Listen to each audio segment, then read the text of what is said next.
Good morning, Queens. So today I'm gonna do the 4 liter challenge, and I just woke up. So basically today I'm gonna live off of 4 liters of water, and that's gonna be for everything that I'm supposed to do, like wash dishes, drink water, brush my teeth, bath. I'm not gonna use the bathroom. I'm not gonna flush because that takes more than a gallon of water to flush a toilet, and that's my entire day.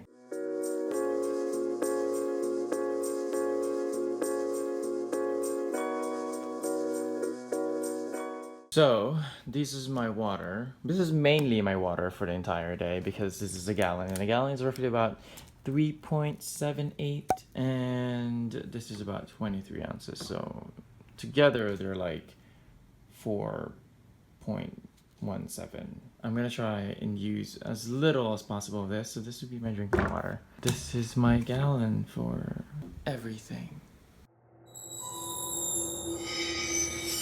So right now I'm gonna brush my teeth because it's a little morning breathy. Actually, it's a lot morning breathy. But I also have to wash my face. So we're gonna make it happen.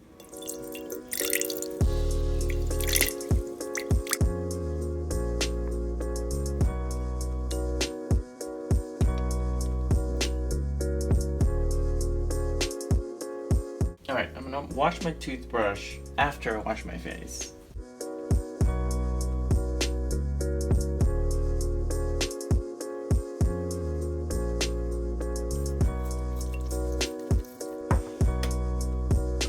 So it's 11 o'clock right now, and I just got back from the store, and I'm actually gonna make myself breakfast. It's 11, I'm still just making breakfast.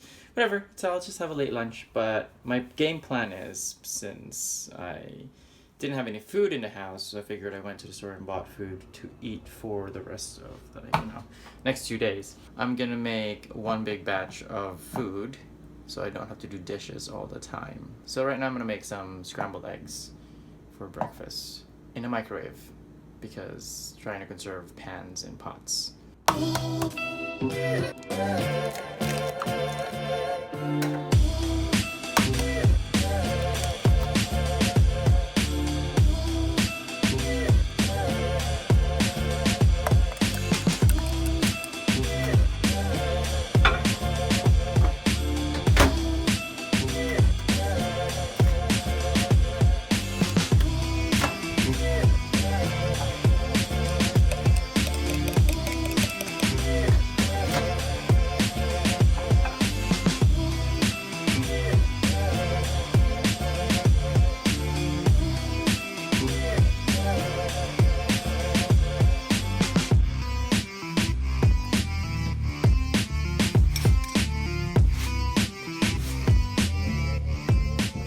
Make some rice. I have to wash the rice. I didn't use a lot of water. Just gonna wash up all the extra starch.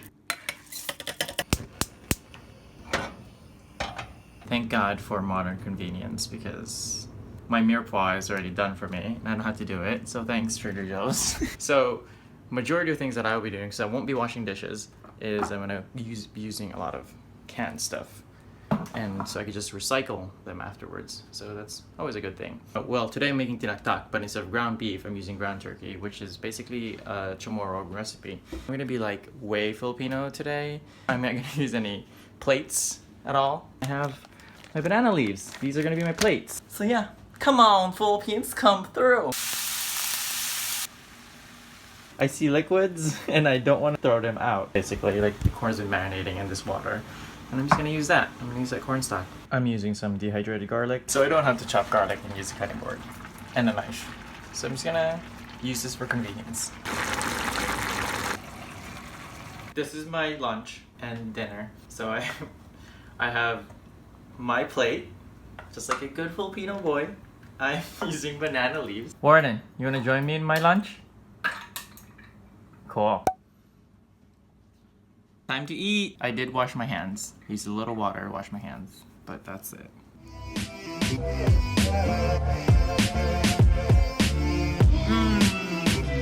Like a good Filipino boy. Whew, that's hot.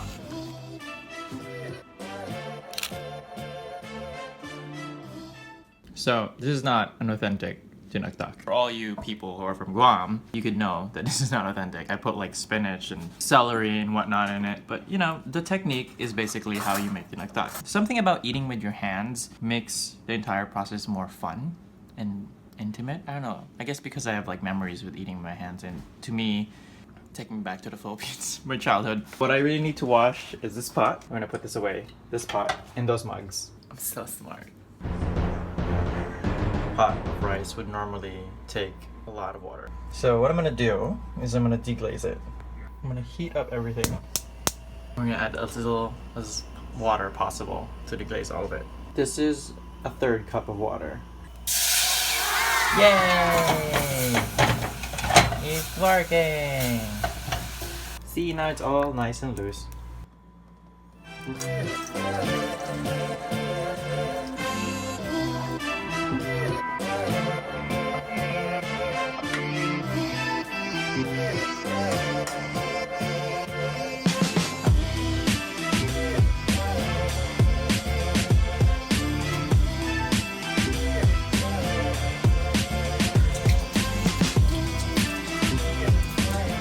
And done and done. Since this is a little bit more than the remaining ounces of the gallon, I decided to put a little stopper, so when I reach this top of this yellow line, that's pretty much my cue to stop. So I didn't use that much. Okay, and I finished the dishes. It's all gone. It's all clean. It's canceled. It's over. And now I'm gonna go shower. So I'm gonna take just like a wet cloth, just how I did with my face, and do it like that way. So yeah, bye. Think it's enough to clean my body? Sure, we'll make it work. So I got my washcloth again, and this is water. Thank God I got lucky in genetics. I have like dry earwax, so body odor is not really an issue for me. Like I don't wear deodorant, so you know, we'll be okay. When I was younger, my yaya would always like give me this kind of like washcloth bath at the end of the day so that I get clean because I'm like playing all day, and it would be like actually one of my favorite like baths because it was so quick. I hated taking a shower in the mornings because it was so cold. You know, the water is really cold. We don't have water heaters in the Philippines when I was younger. That was a untapped luxury.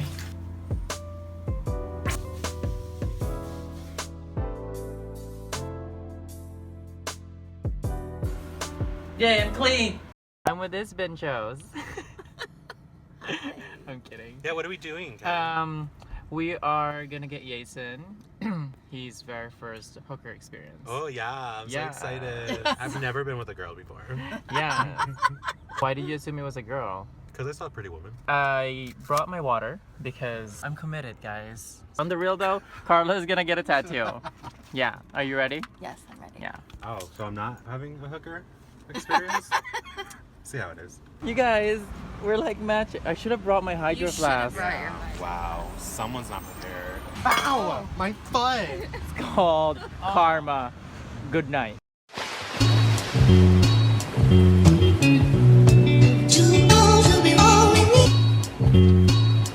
Good morning.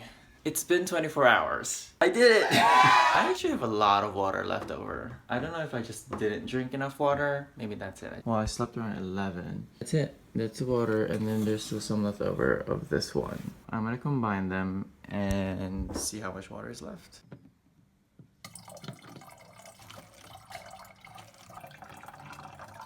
I still, however, haven't like washed my face, brushed my teeth, and all that stuff. So I'm about to do that. I still technically have like 20 more minutes. And then the biggest thing that I'm so excited about is that I can use the bathroom.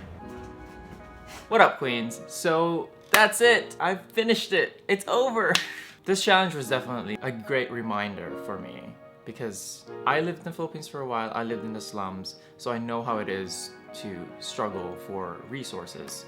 And water was a big thing that we struggle with. So it kind of took me back to that place. I looked at water again as something very, very precious. Not that I didn't think of it as precious before, but living in the US for a while, you tend to forget and you take things for granted. Just the fact that I couldn't flush a toilet took me back. I mean, it's not like the Philippines where I could just like poop in the woods or or something like that, or dig a hole. I can't do it here in this apartment compound. And the fact that we think, you know, you can turn off a faucet and this magical water just comes out of nowhere and endless supply, and most people like would do dishes or would like brush their teeth with the water running or take 30-minute showers multiple times a day. Some people don't have water, girl. When I was younger and I lived with my grandma in the Philippines, we had maids, we had all this stuff. It was a well-off life. There was always resources.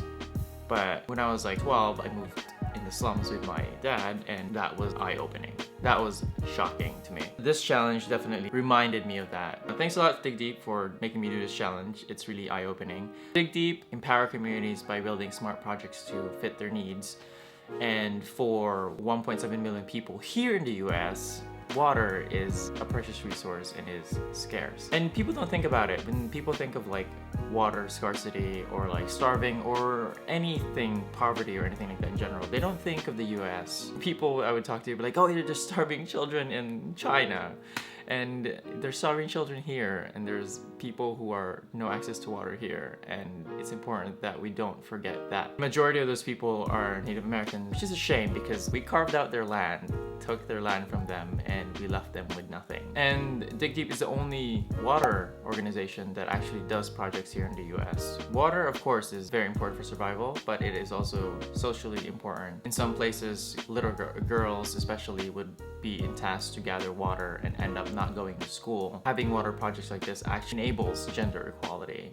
Enables little girls to go to school and have an education. I urge you to do the 4-liter challenge. It's just kind of one of those things that you have to experience it. It's not like, oh, I did a 4-liter challenge, I know exactly how those people feel. Like we still have luxuries, like we still have certain things that we can kind of replace water, we can kind of cut corners for. Those people don't. So having to do the 4-liter challenge is like scraping the surface of their experience. But scraping the surface of their experience is enough for you to understand that this thing is an important resource and it should be valued, and it's a human right, and that everyone should be entitled to it. Anyways, not to dampen the mood, but links will be in the description, and pledge to fall in love with water and be an advocate for human rights, because that's what a decent human being would do. I will talk to you guys soon, and as per usual, bye!